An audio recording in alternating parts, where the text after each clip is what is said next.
everyone and welcome. This is my first ever YouTube collaboration, so introducing the brilliant Jordan Harvey from her YouTube channel by the same name. In case some of you don't already know her, and if you don't, you should definitely go and check her out. In this video we're going to be discussing objects of power in sci-fi and fantasy, with me looking at fantasy and Jordan looking at sci-fi. We also have another video over on Jordan's channel looking at interspecies love in sci-fi and fantasy, so definitely go check that out too. Because of the differences with sci-fi and fantasy, we've sort of tackled this coming from different angles. I would say that fantasy objects of power mainly fall into one of these four categories. So 1. Objects of power as a magical aid. 2. Objects of power as a magical weapon. 3. Objects of power as a divine guide or source of knowledge. And of course, probably the best known use is 4. Objects of power as a MacGuffin or plot device. Of course, there are many crossovers between categories, and many objects of power serve more than one purpose. So I came at this a little bit differently, though I find that the categories tend to be very similar for sci-fi and fantasy, so a lot of the uses of sci-fi objects of power are similar to the ones that Galatea mentioned.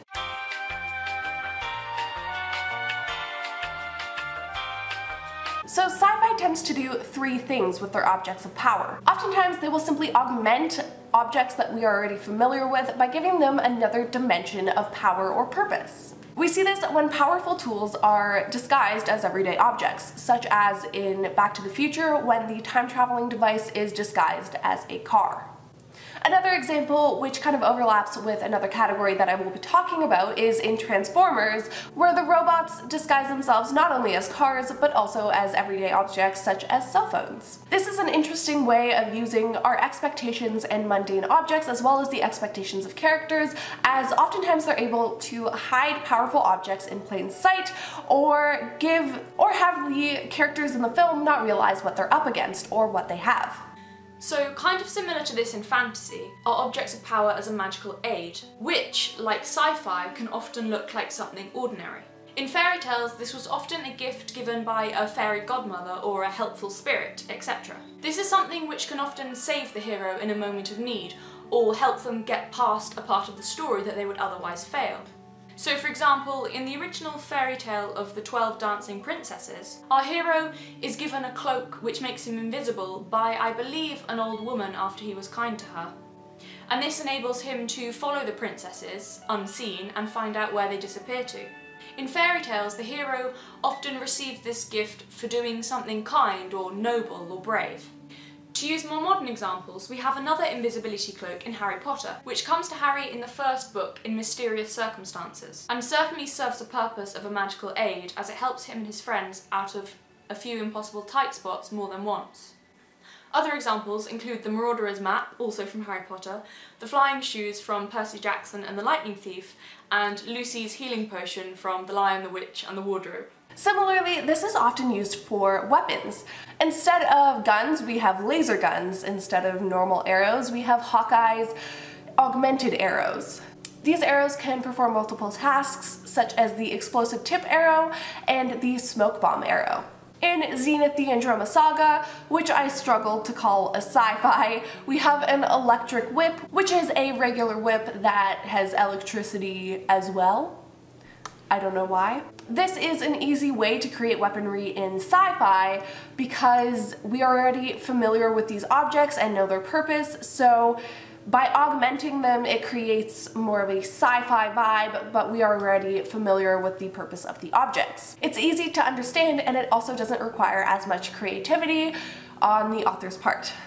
We then have magical weapons in fantasy, which honestly have a lot in common with magical aids. Often the magical weapon can only be used by someone worthy. So going all the way back in mythology, we have the legend of the Sword and the Stone and how it could only be pulled free by King Arthur. There's also Thor's hammer. Similarly to the Sword and the Stone, we also have the sword of Godric Gryffindor. And though Harry was not technically the only person who could use the sword, it is made clear that the sword would not appear to just anyone, one of the restrictions being that you had to be in Gryffindor. And it magically appeared to him in the Chamber of Secrets, therefore deeming him worthy.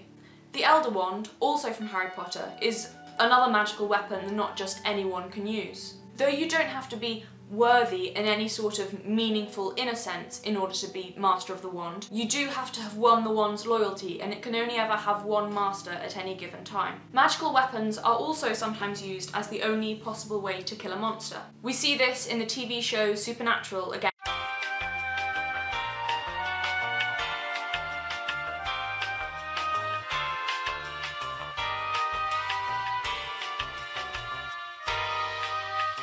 The next category is fantasy objects, as explained by very poor science. And I don't mean this as an attack at all. These objects are plenty of fun and I have nothing against them, but the science behind them is either non-existent or not something that we currently understand science to be. These are things like the Transformers robots, which are an alien race.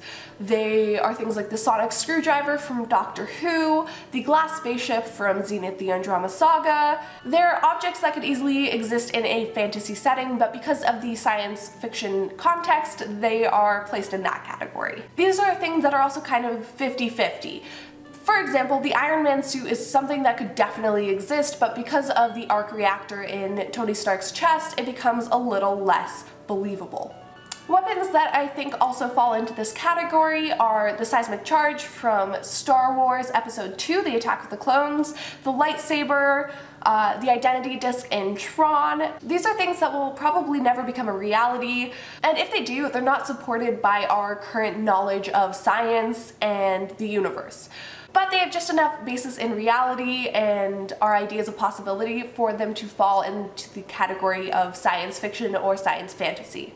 Okay, so this category doesn't really relate at all to that, but my next one is objects of power as a conveyor of divine knowledge or guidance. What I mean by that is that they're often objects representative of a guiding hand. They are often tools which serve as a middleman between the characters and a higher power, which doesn't necessarily mean God, by the way. They represent hope and the fact that the characters are not alone. The argument could be made that things like magical weapons have an element of a guiding hand, but I'll give some examples of objects which are mainly there, sort of just to convey some sort of higher knowledge. In Philip Pullman's novel Northern Lights, also known as the Golden Compass, the alethiometer serves the purpose of an object which bestows higher knowledge, as does the Raven King's book from Jonathan Strange and Mr. Norrell. The prophecy in Harry Potter and the Order of the Phoenix also counts, as in this particular case it's a physical object.